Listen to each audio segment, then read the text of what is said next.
Between Vice President Kamala Harris and former President Donald Trump. Their first face-to-face meeting in this presidential election, their first face-to-face meeting ever. A historic race for president upended just weeks ago. President Biden withdrawing after his last debate. Donald Trump now up against a new opponent. The candidates separated by the smallest of margins, essentially tied in the polls nationally and in the key battlegrounds, including right here in Pennsylvania, all still very much in play. The ABC News presidential debate starts right now.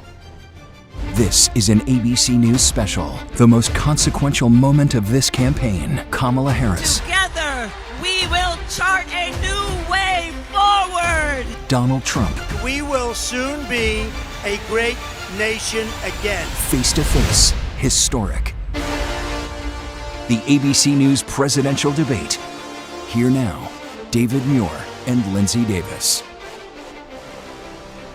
Good evening, I'm David Muir, and thank you for joining us for tonight's ABC News presidential debate. We want to welcome viewers watching on ABC and around the world tonight.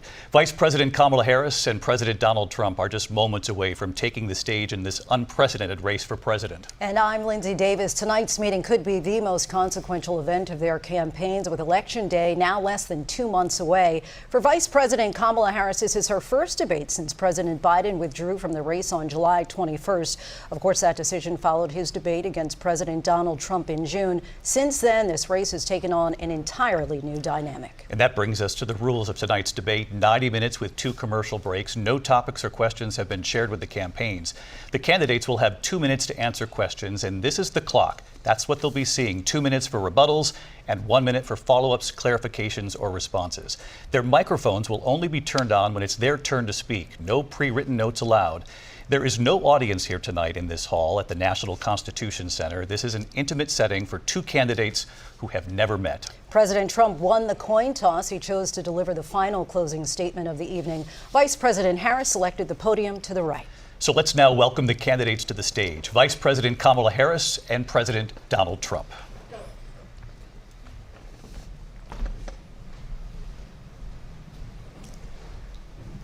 Kamala Harris. Let's have a good debate. Nice to see you. Have fun. Thank you.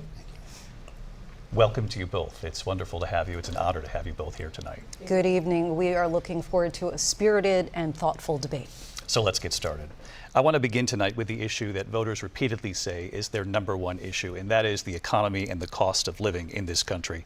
Vice President Harris, you and President Trump were elected 4 years ago, and your opponent on the stage here tonight often asks his supporters, are you better off than you were 4 years ago? When it comes to the economy, do you believe Americans are better off than they were 4 years ago? So I was raised as a middle-class kid, and I am actually the only person on this stage who has a plan that is about lifting up the middle class and working people of America. I believe in the ambition, the aspirations, the dreams of the American people. And that is why I imagine and have actually a plan to build what I call an opportunity economy. Because here's the thing. We know that we have a shortage of homes and housing, and the cost of housing is too expensive for far too many people. We know that young families need support to raise their children, and I intend on extending a tax cut for those families of $6,000, which is the largest child tax credit that we have given in a long time, so that those young families can afford to buy a crib, buy a car seat, buy clothes for their children. My passion, one of them, is small businesses. My mother raised my sister and me, but there was a woman who helped raise us. We call her our second mother. She was a small business owner. I love our small businesses. My plan is to give a $50,000 tax deduction to start up small businesses, knowing they are part of the backbone of America's economy. My opponent, on the other hand, his plan is to do what he has done before, which is to provide a tax cut for billionaires and big corporations, which will result in $5 trillion to America's deficit. My opponent has a plan that I call the Trump's sales tax, which would be a 20% tax on everyday goods that you rely on to get through the month. Economists have said that that Trump sales tax would actually result for middle-class families in about $4,000 more a year, because of his policies and his ideas about what should be the backs of middle-class people paying for tax cuts for billionaires. President Trump, I'll give you 2 minutes. First of all, I have no sales tax. That's an incorrect statement. She knows that. We're doing tariffs on other countries. Other countries are going to finally, after 75 years, pay us back for all that we've done for the world. And the tariff will be substantial in some cases. They've left the tariffs on. When I had it, I had tariffs, and yet I had no inflation. Look, we've had a terrible economy because inflation has, which is really known as a country buster. It breaks up countries. We have inflation like very few people have ever seen before, probably the worst in our nation's history. We were at 21%, but that's being generous because many things are 50, 60, 70, and 80% higher than they were just a few years ago. This has been a disaster for people, for the middle class, but for every class. On top of that, we have millions of people pouring into our country from prisons and jails, from mental institutions and insane asylums, and they're coming in and they're taking jobs that are occupied right now by African Americans and Hispanics, and also unions. Unions are going to be affected very soon. And you see what's happening. You see what's happening with towns throughout the United States. You look at Springfield, Ohio. You look at Aurora in Colorado. They are taking over the towns. They're taking over buildings. They're going in violently. These are the people that Xi and Biden led into our country, and they're destroying our country. They're dangerous. They're at the highest level of criminality, and we have to get them out. We have to get them out fast. I created one of the greatest economies in the history of our country. I'll do it again and even better. We are going to get to immigration and border security during this debate, but I would like to let Vice President Harris respond on the economy here. Well, I would love to. Let's talk about what Donald Trump left us. Donald Trump left us the worst unemployment since the Great Depression. Donald Trump left us the worst public health epidemic in a century. Donald Trump left us the worst attack on our democracy since the Civil War. And what we have done is clean up Donald Trump's mess. What we have done and what I intend to do is build on what we know are the aspirations and the hopes of the American people. But I'm going to tell you all in this debate tonight, you're going to hear from the same old tired playbook, a bunch of lies, grievances, and name-calling. What you're going to hear tonight is a detailed and dangerous plan called Project 2025 that the former president intends on implementing if he were elected again. I believe very strongly that the American people want a president who understands the importance of bringing us together, knowing we have so much more in common than what separates us. And I pledge to you to be a president for all Americans. President Trump will give you a minute here to respond. Number one, I have nothing to do, as you know, and as she knows better than anyone, I have nothing to do with Project 2025. That's out there. I haven't read it. I don't want to read it purposely. I'm not going to read it. This was a group of people that got together. They came up with some ideas, I guess some good, some bad. But it makes no difference. I have nothing to do. Everybody knows I'm an open book. Everybody knows what I'm going to do. Cut taxes very substantially and create a great economy like I did before. We had the greatest economy. We got hit with a pandemic. And the pandemic was not since 1917, where 100 million people died, has there been anything like it. We did a phenomenal job with the pandemic. We handed them over a country where the economy and where the stock market was higher than it was before the pandemic came in. Nobody's ever seen anything like it. We made ventilators for the entire world. We got gowns, we got masks, we did things that nobody thought possible. And people give me credit for rebuilding the military. They give me credit for a lot of things, but not enough credit for the great job we did with the pandemic. But the only jobs they got were bounce back jobs. These were jobs bounced back, and it bounced back and it went to their benefit. But I was the one that created them. They know it, and so does everybody else. Vice President Harris, I'll let you respond. So Donald Trump has no plan for you. And when you look at his economic plan, it's all about tax breaks for the richest people. I am offering what I describe as an opportunity economy, and the best economists in our country, if not the world, have reviewed our relative plans for the future of America.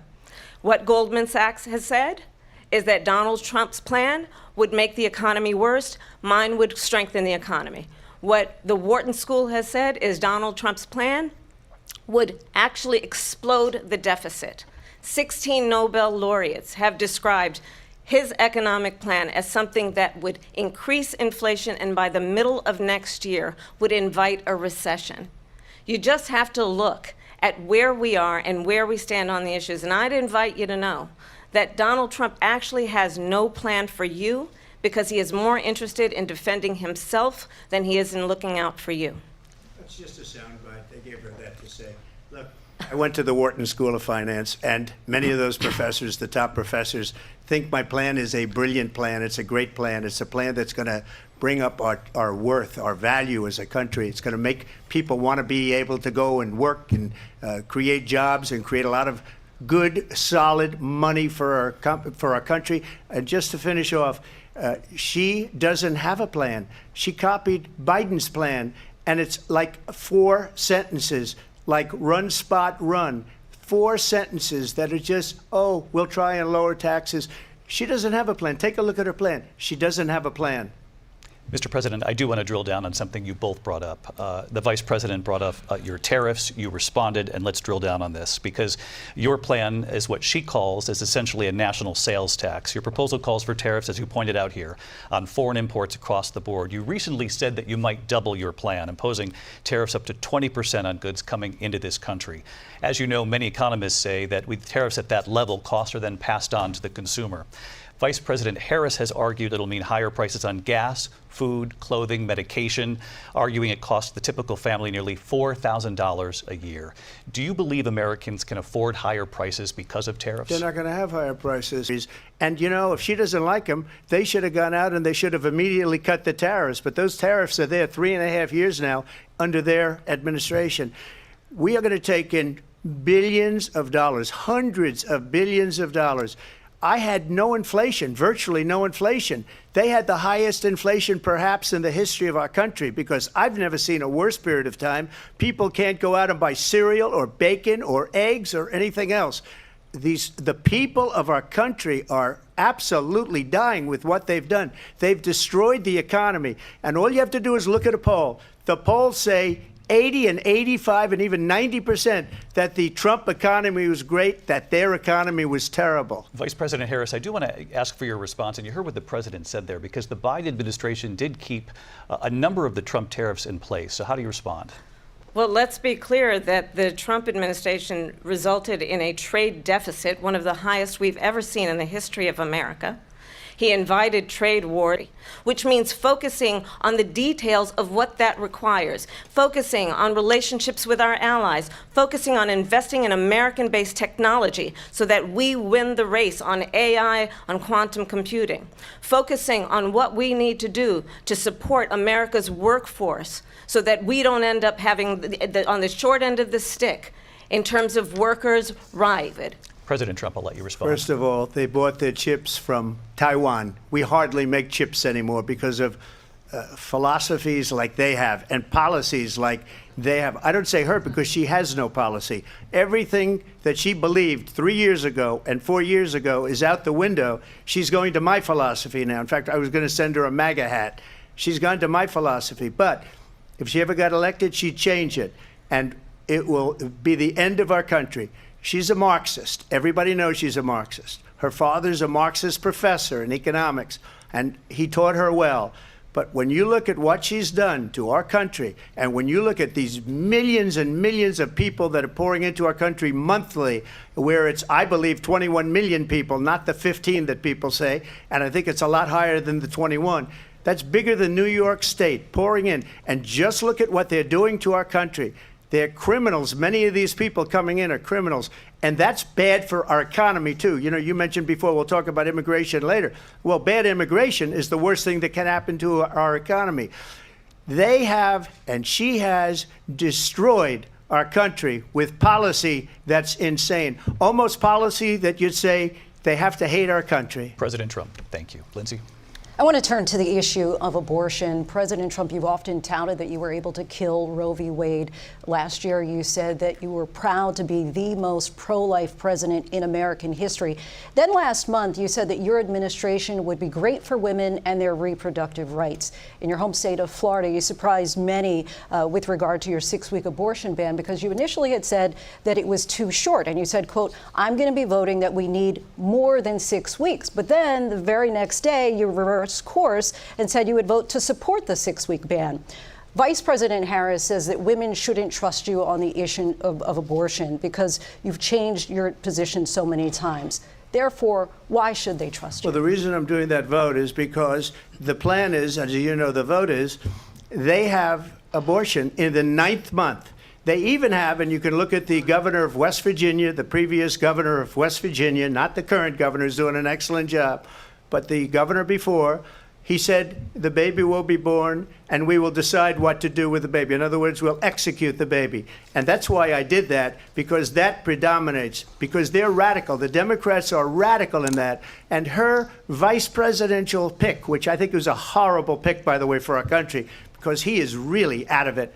But her vice presidential pick says abortion in the 9th month is absolutely fine. He also says execution after birth. It's execution, no longer abortion, because the baby is born, is okay.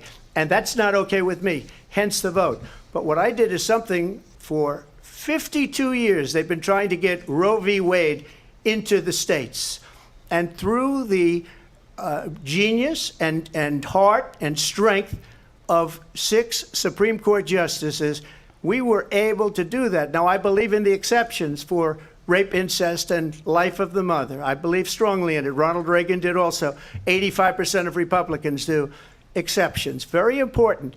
But we were able to get it, and now states are voting on it. And for the first time, you're going to see, look, this is an issue that's torn our country apart for 52 years.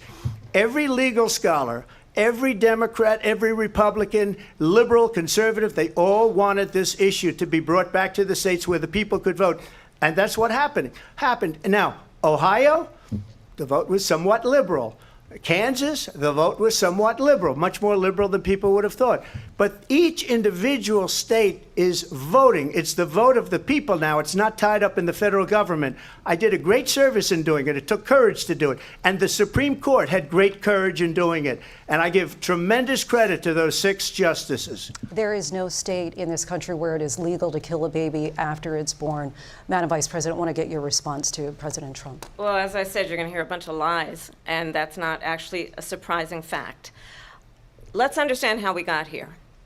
Donald Trump hand-selected 3 members of the United States Supreme Court with the intention that they would undo the protections of Roe v. Wade.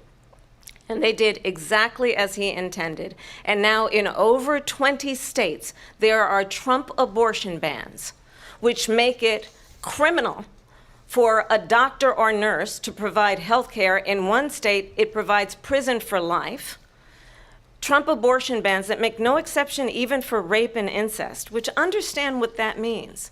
A survivor of a crime of violation to their body does not have the right to make a decision about what happens to their body next. That is immoral. And one does not have to abandon their faith or deeply held beliefs to agree. The government, and Donald Trump certainly, should not be telling a woman what to do with her body. I have talked with women around our country.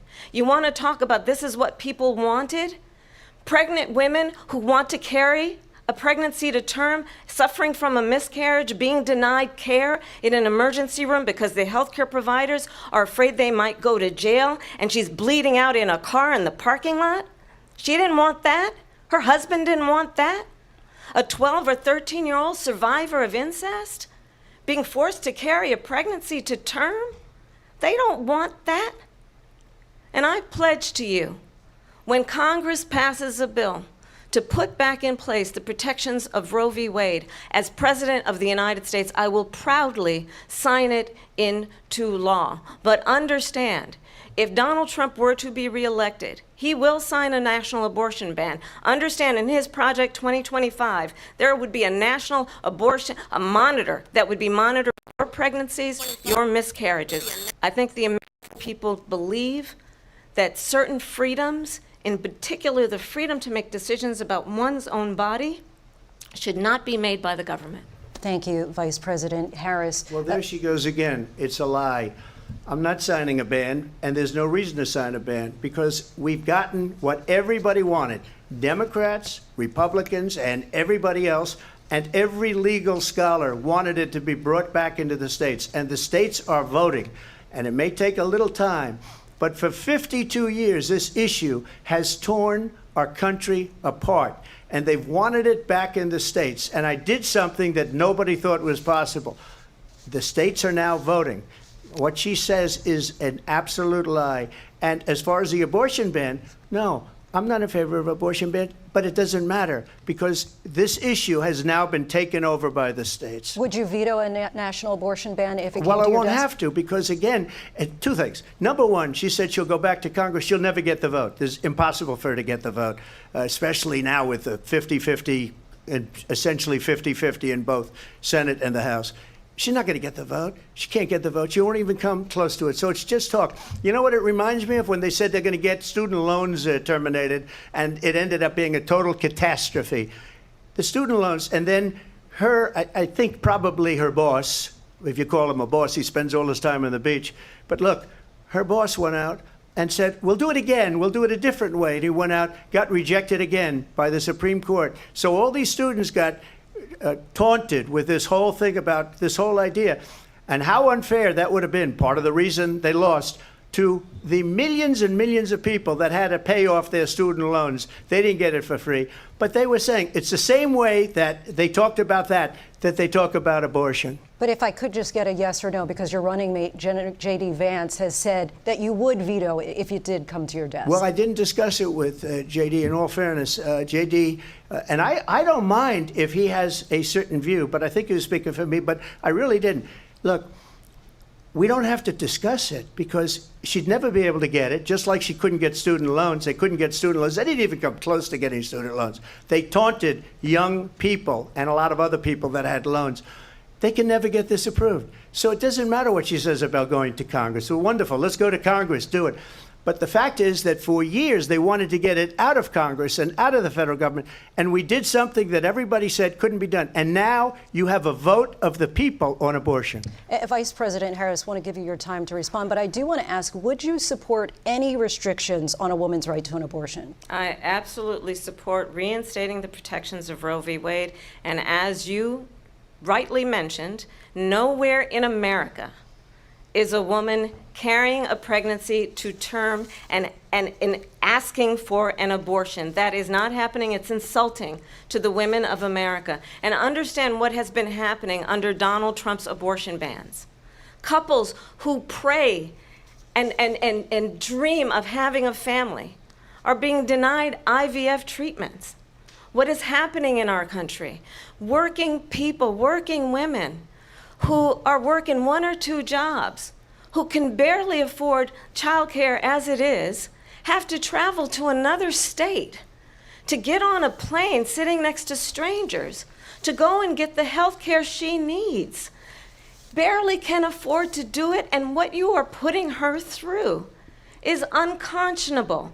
And the people of America have not, the majority of Americans believe in a woman's right to make decisions about her own body. And that is why in every state where this issue has been on the ballot, in red and blue states both, the people of America have voted for freedom. Vice President Harris, Excuse me, I thank have you. to respond. Another lie. It's another lie. I have been a leader on IVF, which is fertilization. The IVF, I have been a leader. In fact, when they got a very negative decision on IVF from the Alabama courts, I saw the people of Alabama and the legislature 2 days later voted it in. I've been a leader on it. They know that, and everybody else knows it. I have been a leader on fertilization, IVF. And the other thing, you should ask, will she allow abortion in the 8th month, 9th month, 7th month? Come on. Okay, would you do that? Why don't you ask her that question? Why don't you That's answer the the problem. question? Would you because veto? under Roe v. Wade, Answer the question, would you veto? you could do abortions in the 7th month, the 8th month, the 9th That's month, not true. and probably after birth. Just look at the governor, former governor of Virginia. The governor of Virginia said we put the baby aside and then we determine what we want to do with the baby. President Trump, thank you. We're going to turn now to immigration and border security. We know it's an issue that's important to Republicans, Democrats, voters across the board in this country. Vice President Harris, you were tasked by President Biden with getting to the root causes of migration from Central America. We know that illegal border crossings reached a record high in the Biden administration. This past June, President Biden imposed tough new asylum restrictions. We know the numbers since then have dropped significantly.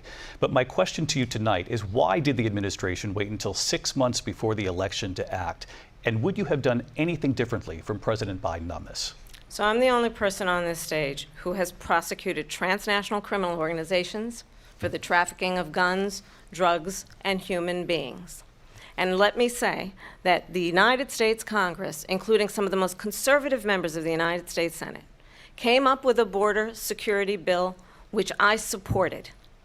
And that bill would have put 1,500 more border agents on the border to help those folks who are working there right now overtime, trying to do their job. It would have allowed us to stem the flow of fentanyl coming into the United States. I know there are so many families watching tonight who have been personally affected by the surge of fentanyl in our country.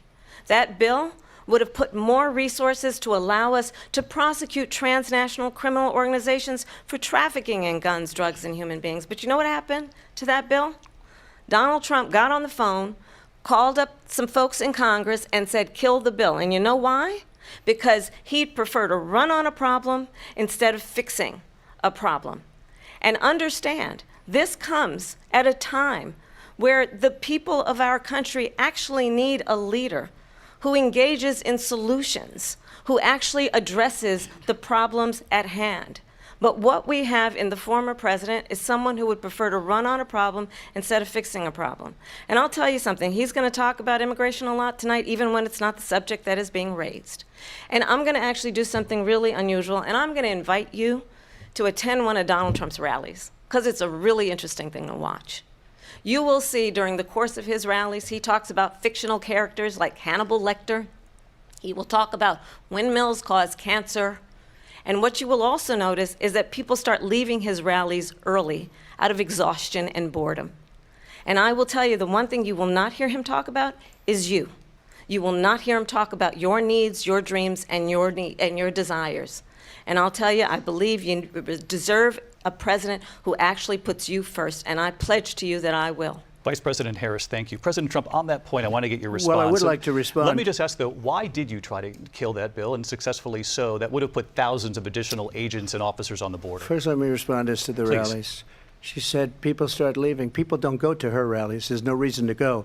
And the people that do go, she's bussing them in and paying them to be there, and then showing them in a different light. So she can't talk about that. People don't leave my rallies. We have the biggest rallies, the most incredible rallies in the history of politics. That's because people want to take their country back. Our country is being lost. We're a failing nation. And it happened 3.5 years ago. And what's going on here, you're going to end up in World War III, just to go into another subject. What they have done to our country by allowing these millions and millions of people to come into our country, and look at what's happening to the towns all over the United States. And a lot of towns don't want to talk. It's not going to be Aurora or Springfield. A lot of towns don't want to talk about it because they're so embarrassed by it. In Springfield, they're eating the dogs, the people that came in. They're eating the cats. They're eating the pets of the people that live there. And this is what's happening in our country, and it's a shame. As far as rallies are concerned, as far as the reason they go is they like what I say. They want to bring our country back. They want to make America great again. It's a very simple phrase, make America great again. She's destroying this country, and if she becomes president, this country doesn't have a chance of success. Not only success, we'll end up being Venezuela on steroids.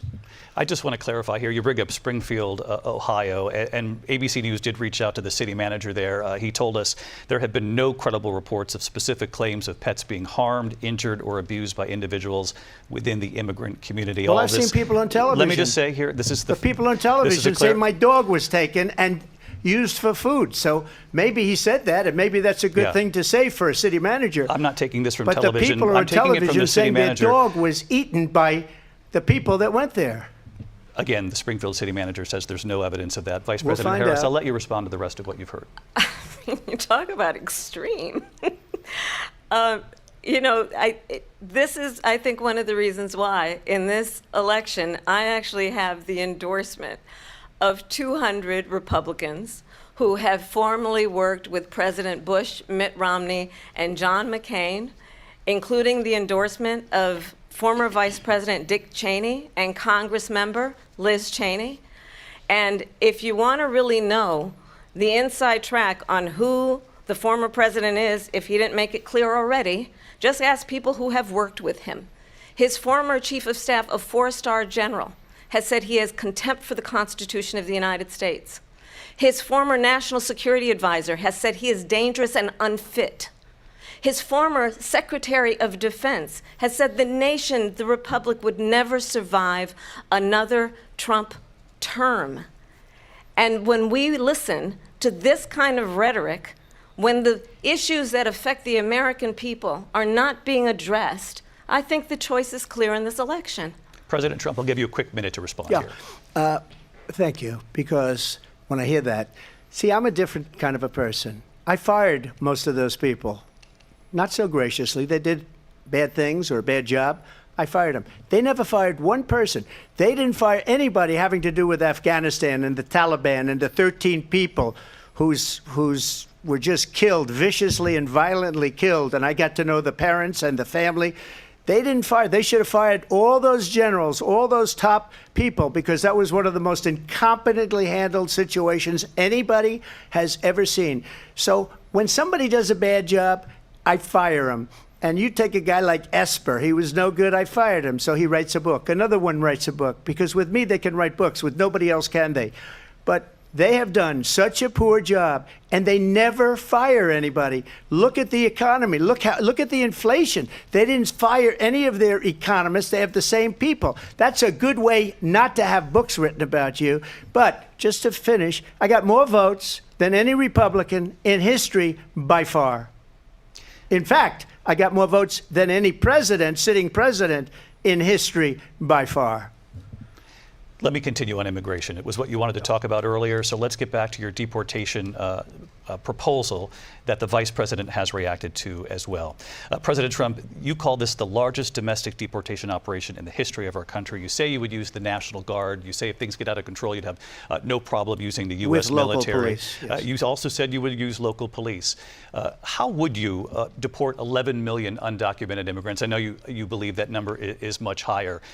Take us through this. What does this look like? Will authorities be going door to door in this country? Yeah, it is much higher because of them. They allowed criminals, many millions of criminals. They allowed terrorists. They allowed common street criminals. They allowed people to come in, drug dealers, to come into our country. And they're now in the United States and told by their countries like Venezuela, don't ever come back or we're going to kill you. Do you know that crime in Venezuela and crime in countries all over the world is way down? You know why? Because they've taken their criminals off the street and they've given them to her to put into our country.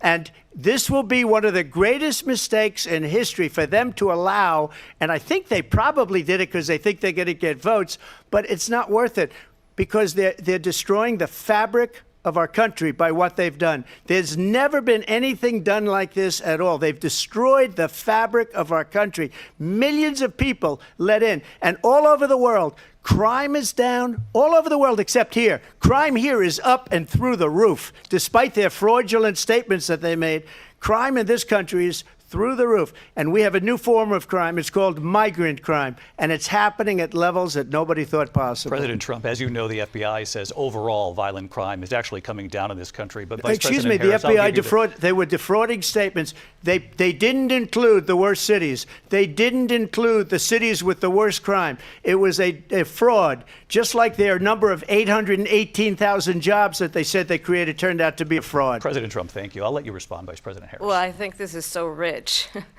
coming from someone who has been prosecuted for national security crimes, economic crimes, election interference, has been found liable for sexual assault, and his next big court appearance is in November at his own criminal sentencing. And let's be clear where each person stands on the issue of what is important about respect for the rule of law and respect for law enforcement. The former vice president called for defunding federal law enforcement, 45,000 agents, get this, on the day after he was arraigned on 34 felony counts.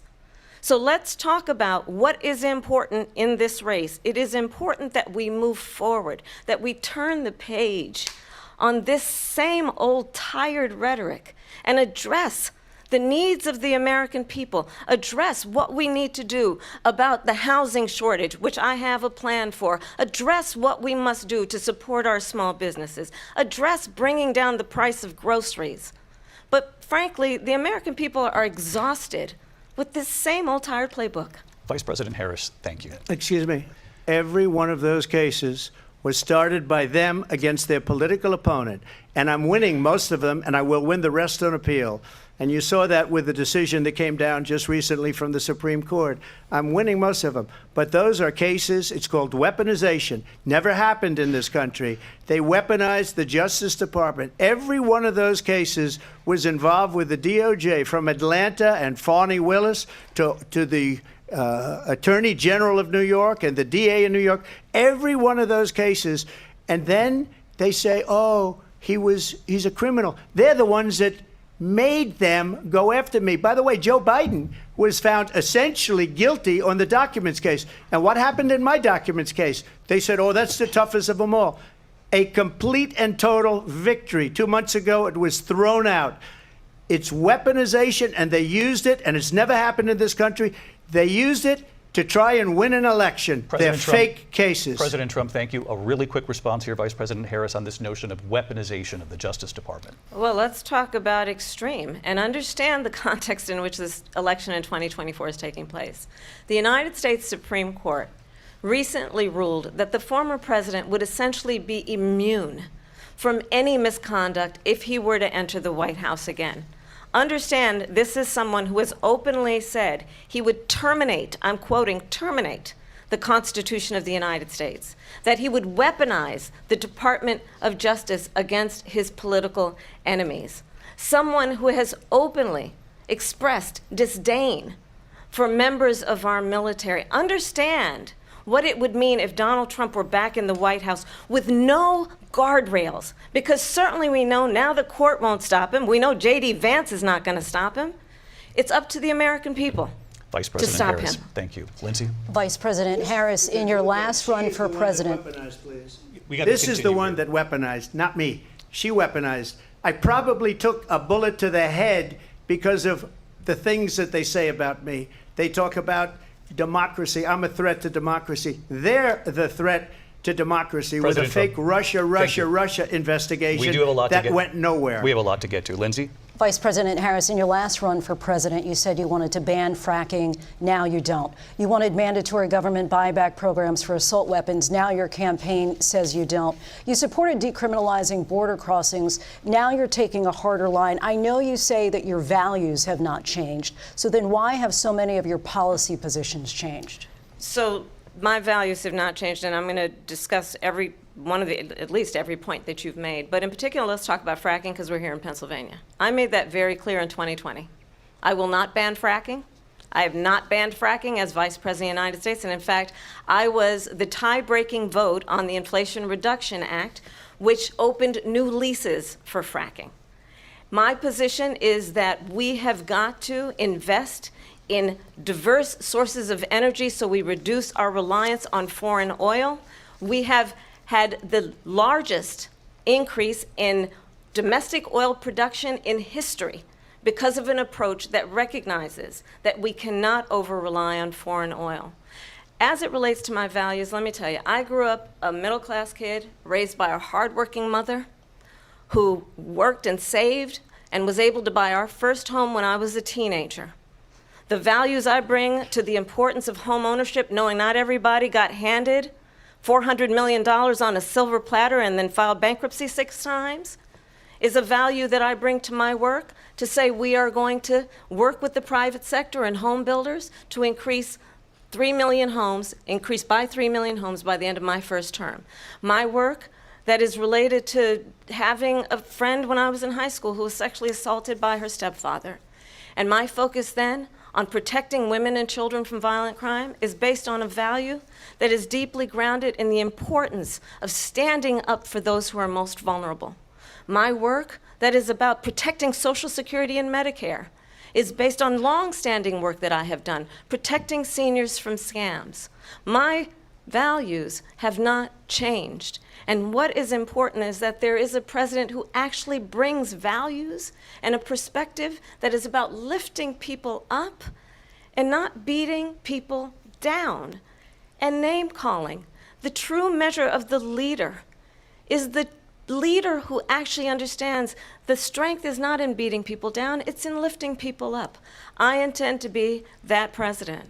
President Trump, your Well, response? first of all, I wasn't given $400 million. I wish I was. My father was a Brooklyn builder, Brooklyn, Queens, and a great father, and I learned a lot from him. But I was given a fraction of that, a tiny fraction, and I built it into many, many billions of dollars, many, many billions. And when people see it, they are even surprised. So we don't have to talk about that. Fracking, she's been against it for 12 years. Defund the police, she's been against that forever. She gave all that stuff up very wrongly, very horribly, and everybody's laughing at it, okay? They're all laughing at it. She gave up at least 12 and probably 14 or 15 different policies. Like, she was big on defund the police. In Minnesota, she went out, wait a minute, I'm talking now, if you don't mind, please. Does that sound familiar? She went out in Minnesota and wanted to let criminals that killed people, that burned down Minneapolis, she went out and raised money to get them out of jail. She did things that nobody would ever think of. Now she wants to do transgender operations on illegal aliens that are in prison. This is a radical left liberal that would do this. She wants to confiscate your guns, and she will never allow fracking in Pennsylvania. If she won the election, fracking in Pennsylvania will end on day one. Just to finish one thing, so important in my opinion. So I got the oil business going like nobody has ever done before. When they took over, they got rid of it, started getting rid of it, and the prices were going up the roof. They immediately let these guys go to where they were. I would have been 5 times, 4 times, 5 times higher, because you're talking about 3.5 years ago. They got it up to where I was because they had no choice, because the prices of energy were quadrupling and doubling. You saw what happened to gasoline. So they said, let's go back to Trump. But if she won the election, the day after that election, they'll go back to destroying our country, and oil will be dead, fossil fuel will be dead, we'll go back to windmills, and we'll go back to solar, where they need a whole desert to get some energy to come out. You ever see a solar plant? By the way, I'm a big fan of solar, but they take 400, 500 acres of desert President soil. Trump, we have a These lot are of not good issues things that for we the have to get to. environment, as We're she out of time. understands. Thank you. Lindsay, thank you. We have an election in just 56 days. And I want to talk about the peaceful transfer of power, which, of course, we all know is a cornerstone of our democracy, and the role of a president in a moment of crisis. Mr. President, on January 6th, you told your supporters to march to the Capitol. You said you would be right there with them. The country and the world saw what played out at the Capitol that day, the officers coming under attack. Aides in the West Wing say you watched it unfold on television off the Oval Office. You did send out tweets, but it was more than 2 hours before you sent out that video message telling your supporters to go home. Is there anything you regret about what you did on that day? You just said a thing that isn't covered. Peacefully and patriotically, I said during my speech, not later on. peacefully and patriotically. And nobody on the other side was killed. Ashley Babbitt was shot by an out-of-control police officer that should have never, ever shot her. It's a disgrace. But we didn't do this group of people that have been treated so badly.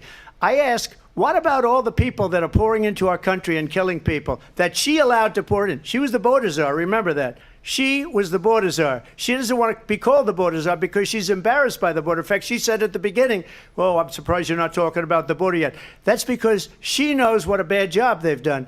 What about those people? When are they going to be prosecuted? When are these people from countries all over the world, not just South America? They're coming in from all over the world, David, all over the world.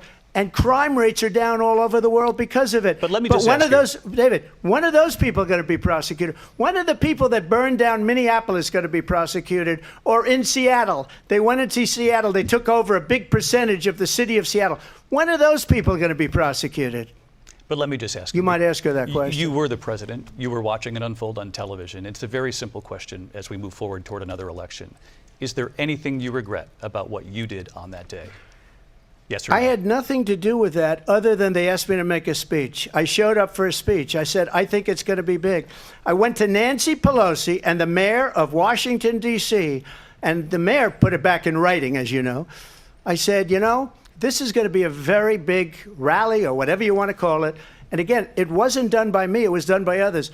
I said, I'd like to give you 10,000 National Guard or soldiers. They rejected me. Nancy Pelosi rejected me. It was just 2 weeks ago. Her daughter has a tape of her saying she is fully responsible for what happened. They want to get rid of that tape. It would have never happened if Nancy Pelosi and the mayor of Washington did their jobs. I wasn't responsible for security. Nancy Pelosi was responsible. She didn't do her job. The question was about you as president, not about former Speaker Pelosi, but I do want Vice President Harris to respond here. I was at the Capitol on January 6th. I was the vice president-elect. I was also an acting senator. I was there. And on that day, the President of the United States incited a violent mob to attack our nation's capital, to desecrate our nation's capital. On that day, 140 law enforcement officers were injured, and some died. And understand, the former president has been indicted and impeached for exactly that reason. But this is not an isolated situation. Let's remember Charlottesville, where there was a mob of people carrying tiki torches, spewing anti-Semitic hate. And what did the president then at the time say? There were fine people on each side. Let's remember that when it came to the Proud Boys, a militia, the president said, the former president said, stand back and stand by. So for everyone watching who remembers what January 6th was, I say, we don't have to go back. Let's not go back. We're not going back. It's time to turn the page. And if that was a bridge too far for you, well, there is a place in our campaign for you to stand for country, to stand for our democracy, to stand for rule of law, and to end the chaos, and to end the approach that is about attacking the foundations of our democracy because you don't like the outcome. And be clear on that point. Donald Trump, the candidate, has said in this election there will be a bloodbath if this and the outcome of this election is not to his liking. Let's turn the page on this. Let's not go back. Let's chart a course for the future and not go backwards to the past. Let me just follow up here. It was a different term, and it was a term that related to energy because they have destroyed our energy business. That was where bloodbath was. Also, on Charlottesville, that story has been, as you would say, debunked. Laura Ingraham, Sean Hannity, Jesse, all of these people, they covered it. If they go an extra sentence, they will see it was perfect. It was debunked in almost every newspaper, but they still bring it up, just like they bring 2025 up. They bring all of this stuff up. I ask you this. You talk about the Capitol. Why are we allowing these millions of people to come through on the southern border. How come she's not doing anything? And I'll tell you what I would do, and I would be very proud to do it. I would say we would both leave this debate right now. I'd like to see her go down to Washington, D.C. during this debate, because we're wasting a lot of time. Go down to, because she's been so bad, it's so ridiculous. Go down to Washington, D.C. and let her sign a bill to close up the border, because they have the right to do it. They don't need bills. They have the right to do it. The President of the United States, you'll get him out of bed, you'll wake him up at 4 o'clock in the afternoon, you'll say, come on down to the office, let's sign a bill. If he signs a bill that the border is closed, all he has to do is say it to the Border Patrol, who are phenomenal. If they do that, the border is closed. Mr. Those President, people are killing many people, unlike J6. We talked immigration here tonight. I do want to focus on this next issue to both of you, because it really brings us this into focus, truth in these times that we're living in. Mr. President, for 3.5 years after you lost the 2020 election, you repeatedly falsely claimed that you won, many times saying you won in a landslide. In the past couple of weeks leading up to this debate, you have said, quote, you lost by a whisker, that you, quote, didn't quite make it, that you came up a little bit short. I said that? Are you now acknowledging that you lost in 2020? No, I don't acknowledge that at all. But I you said did that say sarcastically. You know that. It was said, oh, we lost by a whisker. That was said sarcastically. Look, there's so much proof. All you have to do is look at it. And they should have sent it back to the legislatures for approval. I got almost 75 million votes, the most votes any sitting president has ever gotten. I was told if I got 63, which was what I got in 2016, you can't be beaten. The election, people should never be thinking about an election as fraudulent. We need two things. We need walls, and we have to have it. We have to have borders, and we have to have good elections. Our elections are bad. And a lot of these illegal immigrants coming in, they're trying to get them to vote. They can't even speak English. They don't even know what country they're in practically. And these people are trying to get them to vote. And that's why they're allowing them to come into our country. I did watch all of these pieces of video. I didn't detect the sarcasm, lost by a whisker. We didn't quite make it. And we should just point out here as clarification, and you know this, you and your allies, 60 cases in front of many judges, many of them no Republican. Judge looked at it. And said they there was said no we didn't have widespread fraud. standing. That's the other thing. They said we didn't have standing, a technicality. Can you imagine a system where a person in an election doesn't have standing? The President of the United States doesn't have standing. That's how we lost. If you look at the facts, and I'd love to have you'll do a special on it. I'll show you Georgia, and I'll show you Wisconsin, and I'll show you Pennsylvania, and I'll show you. We have so many facts and statistics, but you know what? That doesn't matter, because we have to solve the problem that we have right now. That's old news. And the problem that we have right now is we have a nation in decline, and they have put it into decline. We have a nation that is dying, David. Mr. President, thank you. Vice President Harris, you heard the president there tonight. He said he didn't say that he lost by a whisker. So he still believes he did not lose the election that was won by President Biden and yourself. But I do want to ask you about something that's come up in the last couple of days. This was a post from President Trump about this upcoming election just weeks away. He said, when I win, those people who cheated, and then he lists donors, voters, election officials, he says will be prosecuted to the fullest extent of the law, which will include long-term prison sentences. One of your campaign's top lawyers responded saying, we won't let Donald Trump intimidate us. We won't let him suppress the vote. Is that what you believe he's trying to do here?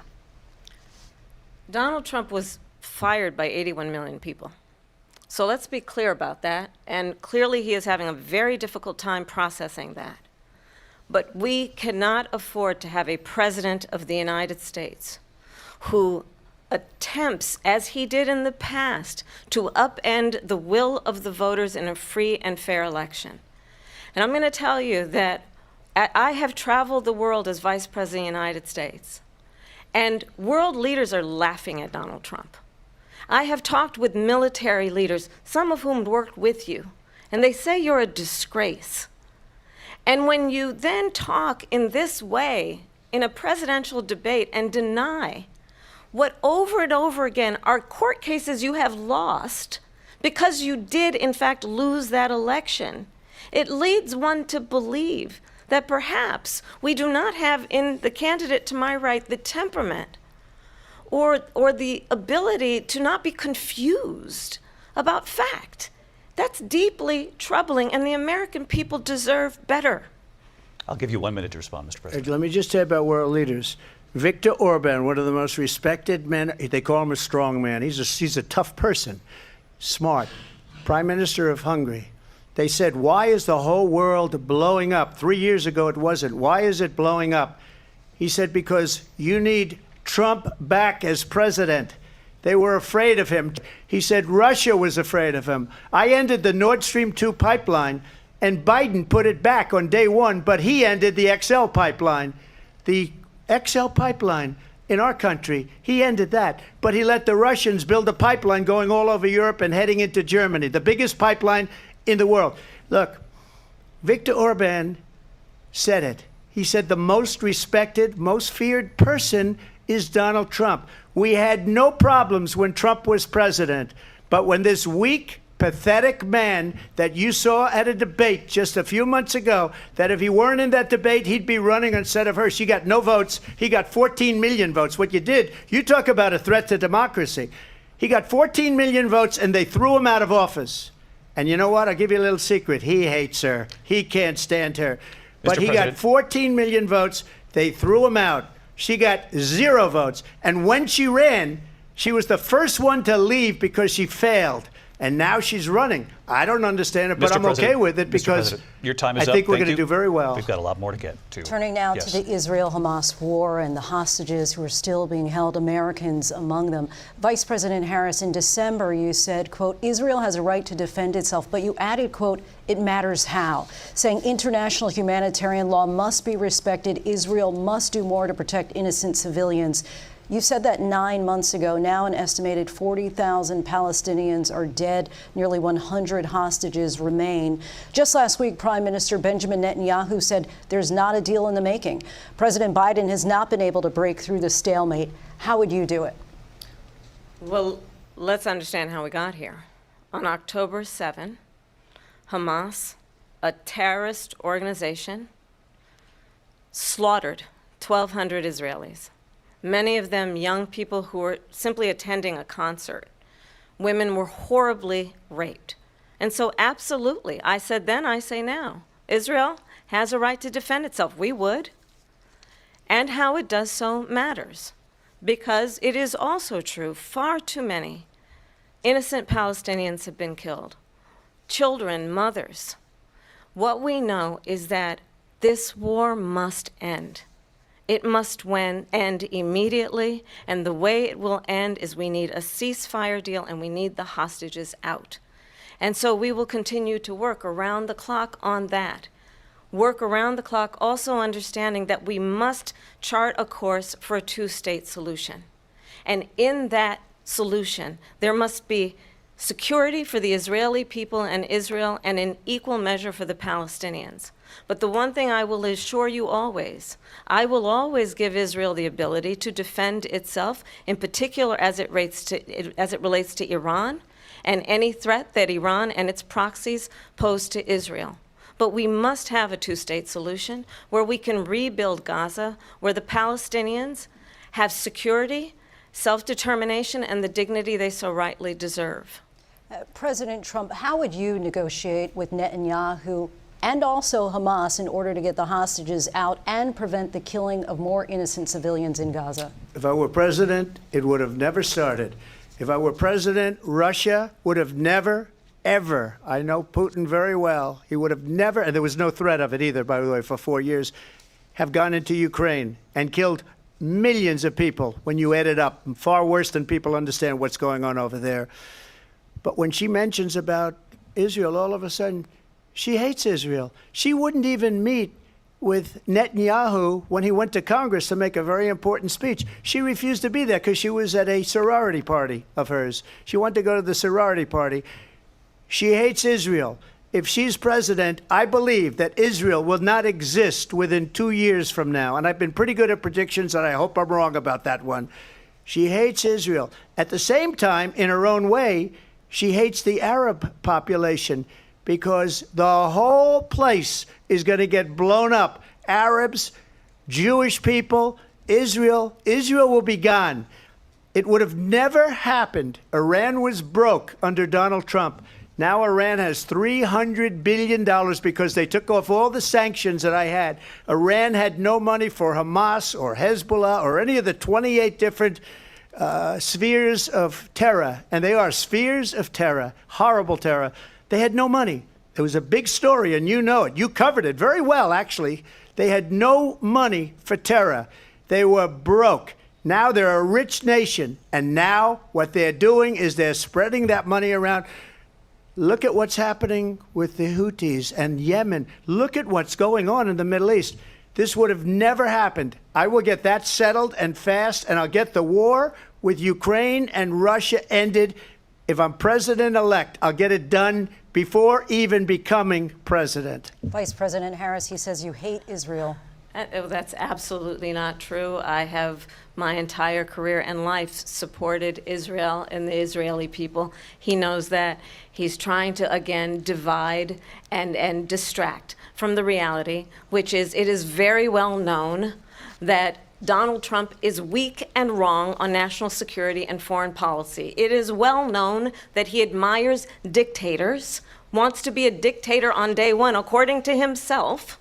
It is well known that he said of Putin that he can do whatever the hell he wants and go into Ukraine. It is well known that he said when Russia went into Ukraine, it was brilliant. It is well known he exchanged love letters with Kim Jong-un. And it is absolutely well known that these dictators and autocrats are rooting for you to be president again because they're so clear. They can manipulate you with flattery and favors. And that is why so many military leaders who you have worked with have told me you are a disgrace. That is why we understand that we have to have a president who is not consistently weak and wrong on national security, including the importance of upholding and respecting in highest regard our military. Vice President Harris, thank you. They're the ones, and she's the one that caused it, that's weak on national security by allowing every nation last month for the year, 168 different countries sending people into our country. Their crime rates are way down. Putin endorsed her last week, said, I hope she wins. And I think he meant it, because what he's gotten away with is absolutely incredible. It wouldn't have happened with me. The leaders of other countries think that they're weak and incompetent, and they are. They're grossly incompetent. And I just ask one question. Why does Biden go in and kill the Keystone Pipeline and approve the single biggest deal that Russia's ever made, Nord Stream 2, the biggest pipeline anywhere in the world going to Germany and all over Europe? Because they're weak and they're ineffective. And Biden, by the way, President gets paid Trump, a lot of money. Thank you. We have a lot of issues to get to. We'll be right back with much more of this historic ABC News presidential debate from the National Constitution Center right here in Philadelphia. Back in a moment.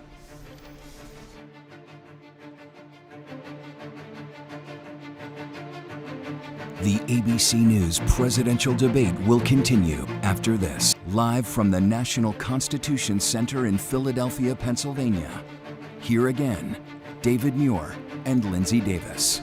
Welcome back to this historic ABC News presidential debate tonight. We're going to continue here, and I want to turn to the war in Ukraine. We're now 2.5 years into this conflict. Mr. President, it has been the position of the Biden administration that we must defend Ukraine from Russia, from Vladimir Putin, to defend their sovereignty, their democracy, that it's in America's best interest to do so, arguing that if Putin wins, he may be emboldened to move even further into other countries. You have said you would solve this war in 24 hours. You said so just before the break tonight. How exactly would you do that? And I want to ask you a very simple question tonight. Do you want Ukraine to win this war? I want the war to stop. I want to save lives that are being uselessly, people being killed by the millions. It's the millions. It's so much worse than the numbers that you're getting, which are fake numbers. Look, we're in for 250 billion or more, because they don't ask Europe, which is a much bigger beneficiary to getting this thing done than we are. They're in for $150 billion less because Biden and you don't have the courage to ask Europe like I did with NATO. They paid billions and billions, hundreds of billions of dollars when I said, either you pay up or we're not going to protect you anymore. So that's maybe one of the reasons they don't like me as much as they like weak people. But You take a look at what's happening. We're in for 250 to 275 billion. They're into 100 to 150. They should be forced to equalize. With that being said, I want to get the war settled. I know Zelensky very well, and I know Putin very well. I have a good relationship, and they respect your president, okay? They respect me. They don't respect Biden. How would you respect him? Why? For what reason? He hasn't even made a phone call in 2 years to Putin, hasn't spoken to anybody. They don't even try and get it. That is a war that's dying to be settled. I will get it settled before I even become president. If I win, when I'm president-elect, and what I'll do is I'll speak to one, I'll speak to the other, I'll get them together. That war would have never happened. And in fact, when I saw Putin after I left, unfortunately left because our country has gone to hell. But after I left, when I saw him building up soldiers, he did it after I left, I said, oh, he must be negotiating. It must be a good, strong point of negotiation. Well, it wasn't, because Biden had no idea how to talk to him. He had no idea how to stop it. And now you have millions of people dead, and it's only getting worse, and it could lead to World War III. Don't kid yourself, David. We're playing with World War III, and we have a president that we don't even know if he's... Where is our president? We don't even know if he's a president. And just to clarify they here... threw him out of a campaign like a dog. We don't even know. Is he our president? But we have a president, Mr. President, that doesn't know he's alive. Your time is up. Just to clarify in the question, do you believe it's in the U.S. best interest for Ukraine to win this war, yes or no? I think it's the U.S. best interest to get this war finished and just get it done. All right. Negotiate a deal, because we have to stop all of these human lives from being destroyed. I want to take this to Vice President Harris. I want to get your thoughts on support for Ukraine in this moment, but also, as Commander-in-Chief, if elected, how would you deal with Vladimir Putin, and would it be any different from what we're seeing from President Biden? Well, first of all, it's important to remind the former president you're not running against Joe Biden, you're running against me. I believe the reason that Donald Trump says that this war would be over within 24 hours is because he would just give it up. And that's not who we are as Americans. Let's understand what happened here. I actually met with Zelensky a few days before Russia invaded, tried through force to change territorial boundaries, to defy one of the most important international rules and norms, which is the importance of sovereignty and territorial integrity. And I met with President Zelensky. I shared with him American intelligence about how he could defend himself. Days later, I went to NATO's eastern flank, to Poland and Romania. And through the work that I and others did, we brought 50 countries together to support Ukraine in its righteous defense. And because of our support, because of the air defense, the ammunition, the artillery, the javelins, the Abrams tanks that we have provided, Ukraine stands as an independent and free country. If Donald Trump were president, Putin would be sitting in Kyiv right now. And understand what that would mean, because Putin's agenda is not just about Ukraine. Understand why the European allies and our NATO allies are so thankful that you are no longer president, and that we understand the importance of the greatest military alliance the world has ever known, which is NATO, and what we have done to preserve the ability of Zelensky and the Ukrainians to fight for their independence. Otherwise, Putin would be sitting in Kyiv with his eyes on the rest of Europe, starting with Poland. And why don't you tell the 800,000 Polish Americans right here in Pennsylvania how quickly you would give up for the sake of favor and what you think is a friendship with what is known to be a dictator who would eat you for lunch.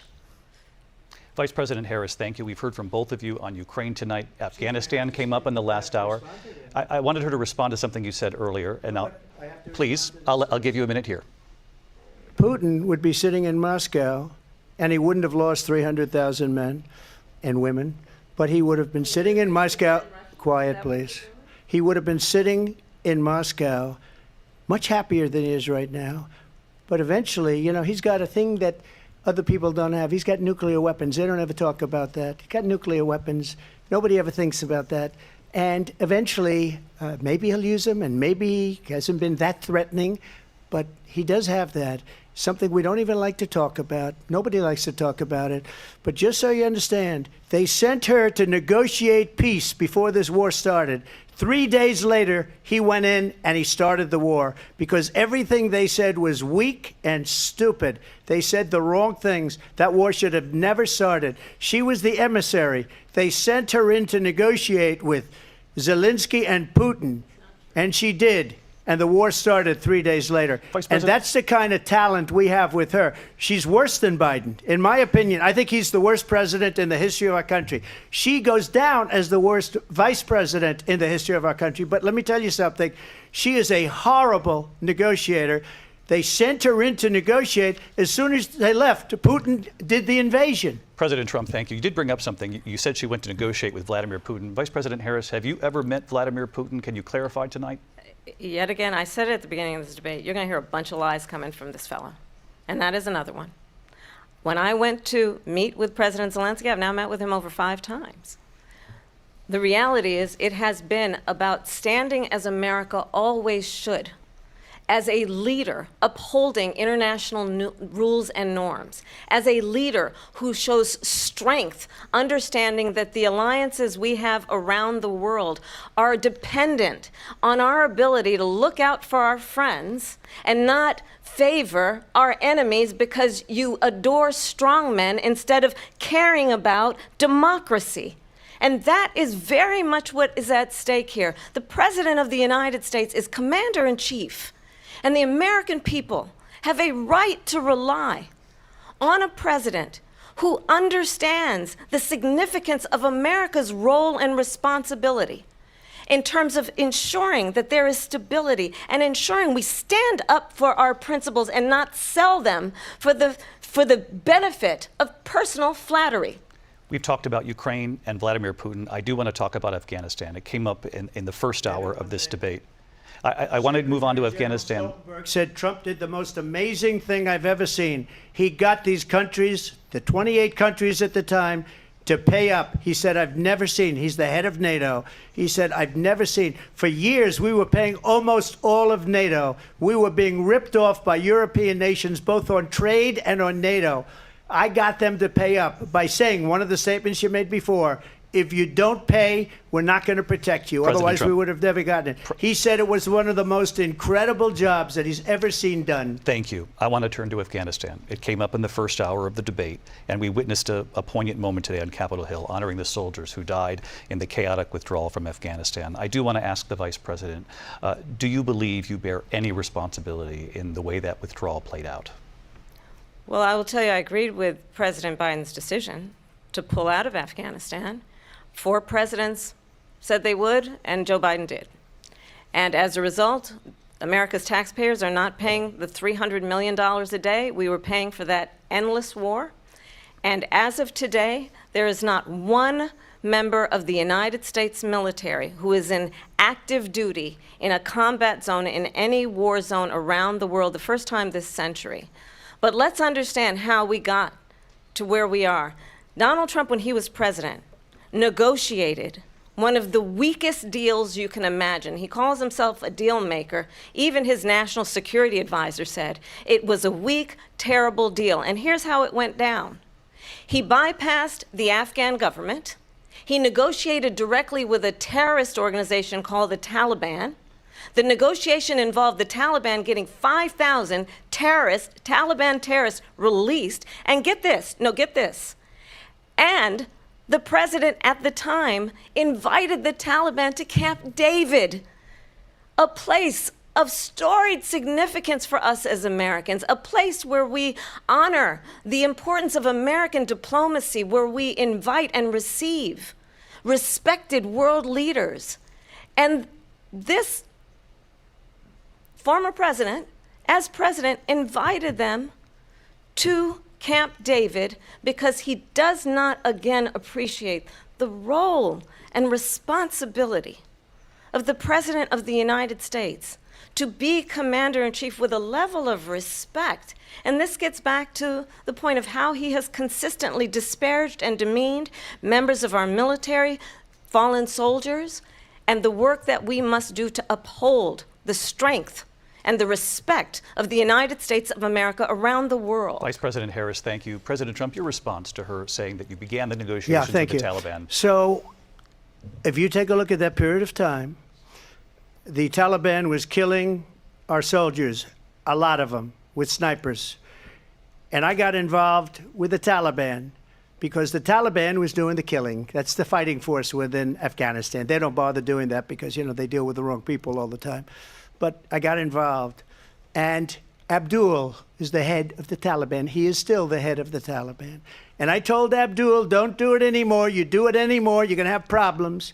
And he said, why do you send me a picture of my house? I said, you're going to have to figure that out, Abdul. And for 18 months, we had nobody killed. We did have an agreement negotiated by Mike Pompeo. It was a very good agreement. The reason it was good, it was we were getting out. We would have been out faster than them, but we wouldn't have lost the soldiers. We wouldn't have left many Americans behind, and we wouldn't have left $85 billion worth of brand new, beautiful military equipment behind. And just to finish, they blew it. The agreement said you have to do this, and they didn't do it. They didn't do it. The agreement was terminated by us because they didn't do what they were supposed to do. I want to move on. And these people did the worst withdrawal, and in my opinion, the most embarrassing moment in the history of our country. And by the way, that's why Russia attacked Ukraine, because they saw how incompetent she and her boss are. President Trump, thank you. I want to move on now to race and politics in this country. Mr. President, you recently said of Vice President Harris, quote, I didn't know she was black until a number of years ago when she happened to turn black, and now she wants to be known as black. I want to ask a bigger picture question here tonight. Why do you believe it's appropriate to weigh in on the racial identity of your opponent? I don't, and I don't care. I don't care what she is. I don't care. You make a big deal out of something. I couldn't care less. Whatever she wants to be is okay with me. But those were your words, so I'm asking. I don't know. I mean, all I can say is I read where she was not black, that she put out, and I'll say that. And then I read that she was black, and that's okay. Either one was okay with me. That's up to her. That's up to her. Vice President Harris, your thoughts on this? I think it's, I mean, honestly, I think it's a tragedy that we have someone who wants to be president who has consistently, over the course of his career, attempted to use race to divide the American people. You know, I do believe that the vast majority of us know that we have so much more in common than what separates us, and we don't want this kind of approach that is just constantly trying to divide us, and especially by race. And let's remember how Donald Trump started. He was land, he owned buildings, and he was investigated because he refused to rent property to black families. Let's remember, this is the same individual who took out a full-page ad in the New York Times calling for the execution of 5 young black and Latino boys who were innocent, the Central Park 5. Took out a full-page ad calling for their execution. This is the same individual who spread birther lies about the first black president of the United States. And I think the American people want better than that, want better than this, want someone who understands, as I do, I travel our country. We see in each other a friend. We see in each other a neighbor. We don't want a leader who is constantly trying to have Americans point their fingers at each other. I meet with people all the time who tell me, can we please just have discourse about how we're going to invest in the aspirations and the ambitions and the dreams of the American people? Knowing that regardless of people's color or the language their grandmother speaks, we all have the same dreams and aspirations and want a president who invests in those, not in hate and division. Vice President Harris, thank you. Lindsay? President Trump, this is now your 3rd time. This is the most divisive presidency in the history of our country. There's never been anything like it. They're destroying our country, and they come up with things like what she just said. going back many, many years, when a lot of people, including Mayor Bloomberg, agreed with me on the Central Park Five, they admitted, they said, they pled guilty. And I said, well, if they pled guilty, they badly hurt a person, killed a person ultimately. And if they pled guilty, then they pled, we're not guilty. But this is a person that has to stretch back years, 40, 50 years ago, because there's nothing now. I built one of the greatest economies in the history of the world, and I'm going to build it again. It's going to be bigger, better, and stronger. But they're destroying our economy. They have no idea what a good economy is. Their oil policies, every single policy. And remember this, she is Biden. You know, she's trying to get away from Biden. I don't know the gentleman, she says. She is Biden. The worst inflation we've ever had, a horrible economy because inflation has made it so bad, and she can't get away with that. Thank you. Your time is up, Lindsay. I want to respond to that, though. I want to just respond briefly. Clearly, I am not Joe Biden, and I am certainly not Donald Trump. And what I do offer is a new generation of leadership for our country, one who believes in what is possible, one who brings a sense of optimism about what we can do instead of always disparaging the American people. I believe in what we can do to strengthen our small businesses, which is why I have a plan. Let's talk about our plans and let's compare the plans. I have a plan to give startup businesses $50,000 tax deduction, to pursue their ambitions, their innovation, their ideas, their hard work. I have a plan, $6,000 for young families for the first year of your child's life, to help you in that most critical stage of your child's development. I have a plan that is about allowing people to be able to pursue what has been fleeting in terms of the American dream by offering a help with down payment of $25,000 down payment assistance for first-time home buyers. That's the kind of conversation, I believe, David, that people really want tonight, as opposed to a conversation that is constantly about belittling and name-calling.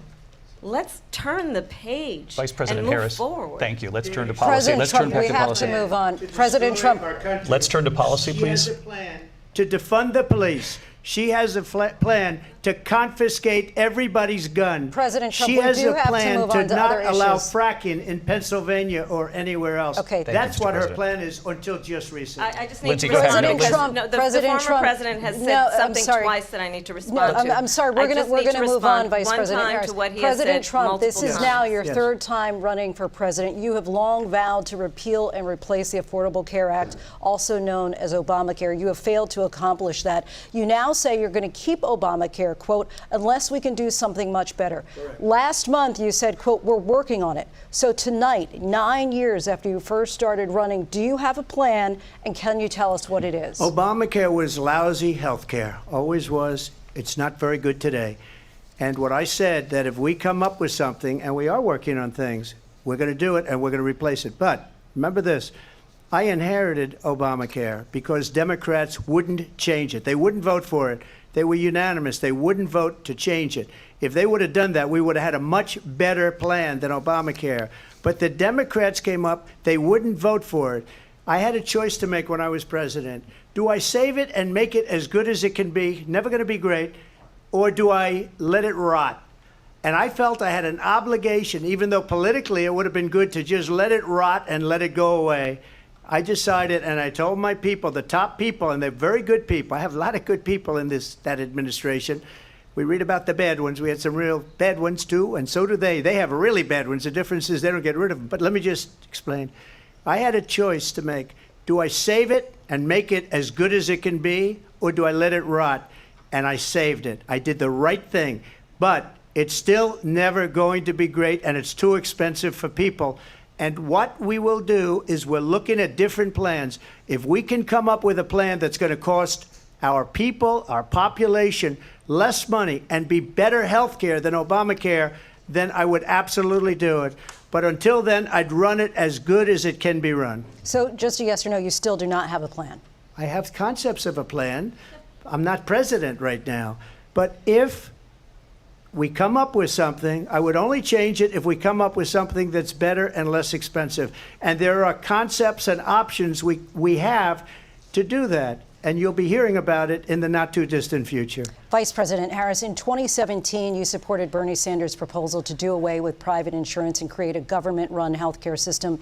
2 years later, you proposed a plan that included a private insurance option. What is your plan today?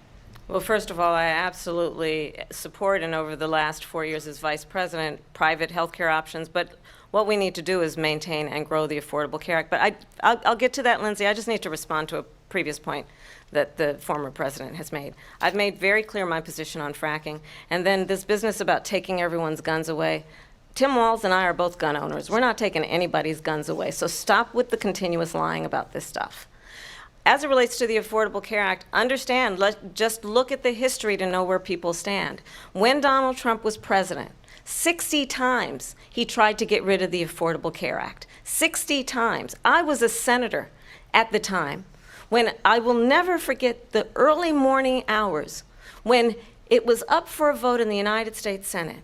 And the late, great John McCain, who you have disparaged as being, you don't like him, you said, at the time because he got caught. He was an American hero. The late, great John McCain, I will never forget that night, walked onto the Senate floor and said, no, you don't.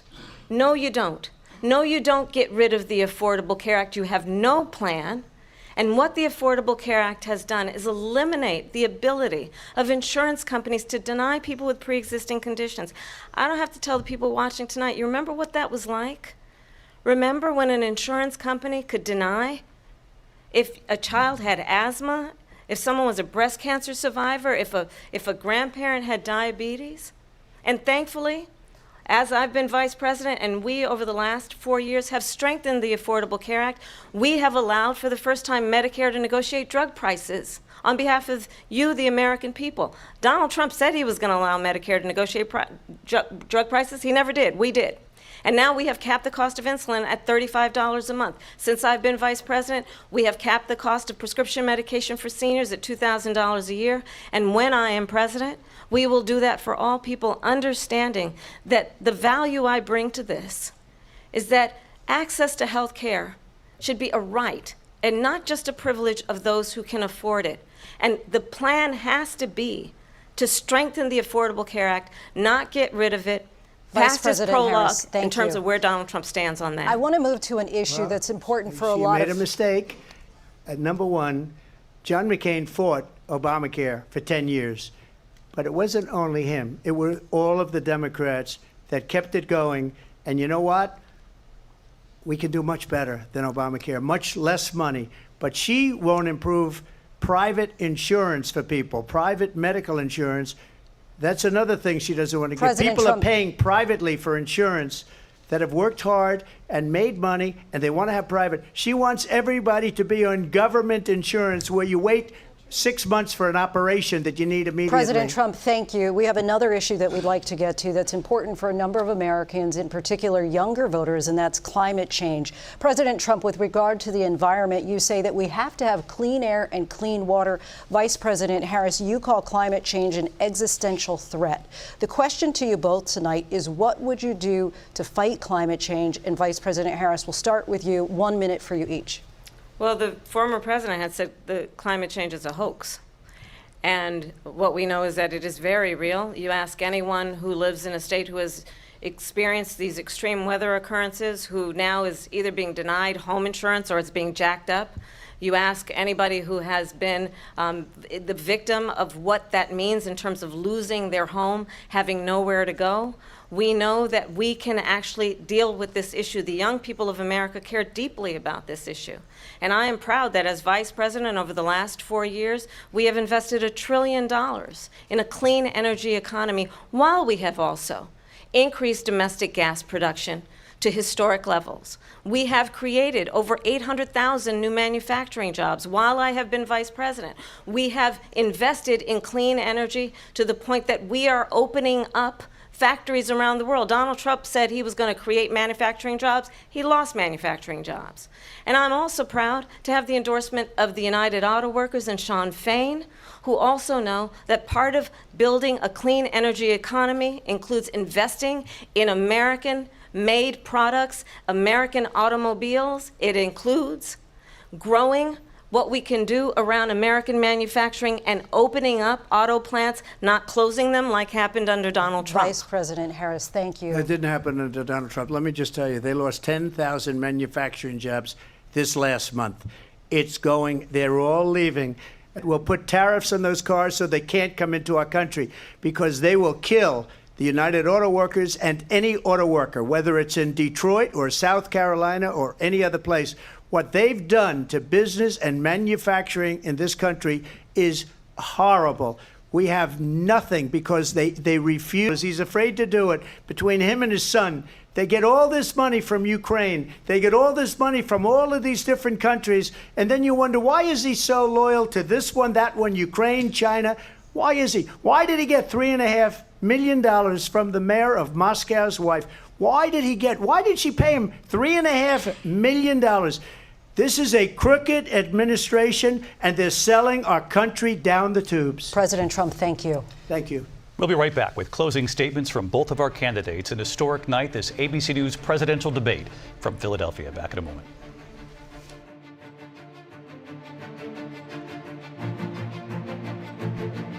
The ABC News presidential debate will continue after this. Live from the National Constitution Center in Philadelphia, Pennsylvania. Here again, David Muir and Lindsay Davis. Welcome back tonight. The time has come for closing statements, and Vice President Harris, we begin with you. So I think you've heard tonight two very different visions for our country. One that is focused on the future, and the other that is focused on the past, and an attempt to take us backward. But we're not going back. And I do believe that the American people know we all have so much more in common than what separates us. And we can chart a new way forward. And a vision of that includes having a plan, understanding the aspirations, the dreams, the hopes, the ambition of the American people, which is why I intend to create an opportunity economy, investing in small businesses, in new families, in what we can do around protecting seniors, what we can do that is about giving hardworking folks a break and bringing down the cost of living. I believe in what we can do together that is about sustaining America's standing in the world and ensuring that we have the respect that we so rightly deserve, including respecting our military and ensuring we have the most lethal fighting force in the world. I will be a president that will protect our fundamental rights and freedoms, including the right of a woman to make decisions about her own body and not have her government tell her what to do. I'll tell you, I started my career as a prosecutor. I was a DA, I was an attorney general, a United States senator, and now vice president. I've only had one client, the people. And I'll tell you, as a prosecutor, I never asked a victim or a witness, are you a Republican or a Democrat? The only thing I ever asked them, are you okay? And that's the kind of president we need right now. Someone who cares about you and is not putting themselves first. I intend to be a president for all Americans and focus on what we can do over the next 10 and 20 years to build back up our country by investing right now in you, the American people. Vice President Harris, thank you. President Trump? So she just started by saying she's going to do this, she's going to do that, she's going to do all these wonderful things. Why hasn't she done it? She's been there for 3.5 years. They've had 3.5 years to fix the border. They've had 3.5 years to create jobs and all the things we talked about. Why hasn't she done it? She should leave right now, go down to that beautiful White House, go to the Capitol, get everyone together and do the things you want to do, but you haven't done it and you won't do it because you believe in things that the American people don't believe in.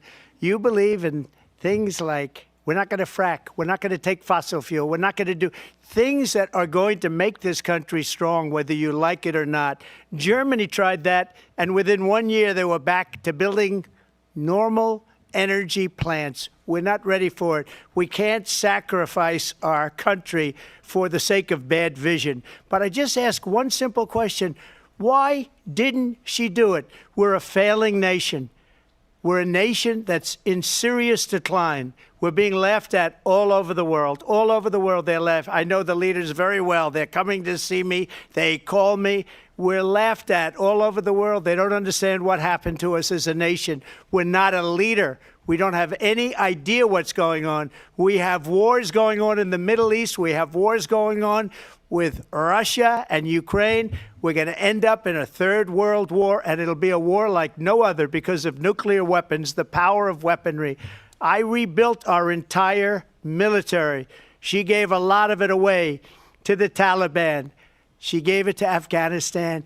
What these people have done to our country, and maybe toughest of all, is allowing millions of people to come into our country. Many of them are criminals, and they're destroying our country.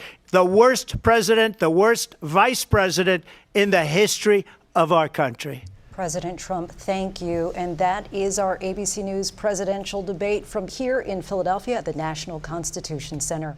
I'm Lindsay Davis. And I'm David Muir. Thank you for watching here in the U.S. and all over the world, and from all of us here at ABC News. Good night.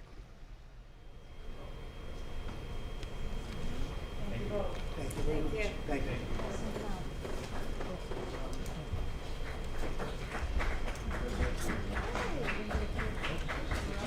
Thank you so much.